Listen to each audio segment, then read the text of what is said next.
আসসালামু আলাইকুম প্রিয় দর্শক, আমি এখন যশোরী শ্রী শ্রী দেবী মন্দির।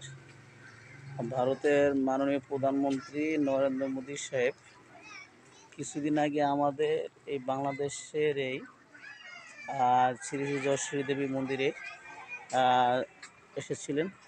আমরা আজকে সেই মন্দিরটা ঘুরতে এসেছি। খুব পুরনো মন্দির। আমরা এখন যাচ্ছি মন্দিরের দিকে হাঁটি পাবা করে। এই খুব সুন্দর এবং মনোরম দৃশ্য। এই সেই যশোরী মন্দির। এই আমার বাগনা ওহিদুর রহমান ওহিদ গাজীও মন্দিরে আসেন। আমি এখন ভিতরে ঢুকতে আসছি যশোরী মন্দির। আমাদের ভারতের মাননীয় প্রধানমন্ত্রী নরেন্দ্র মোদী সাহেব আমাদের বাংলাদেশের এই মন্দিরে আসছিলেন এবং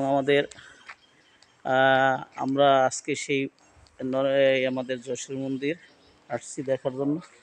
খুব ভালো লাগলো। তাই এইটা হলো পুরান মন্দির, পুরাতন মন্দির।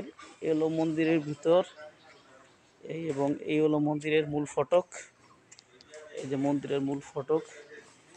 এই আশা করি আপনারা এখানে আমাদের দেশের ধর্মাবলম্বীরা এখানেই তাদের অনুষ্ঠান কৃষ্টি কালচার করে থাকেন। ওই পুরানো মন্দির, এই হলো পুরানোটা। আশা করি আপনারা সবাই এই স্থান পরিদর্শন করার জন্য আমাদের করা হল। ভালো থাকেন, সুস্থ থাকেন, সুন্দর থাকেন।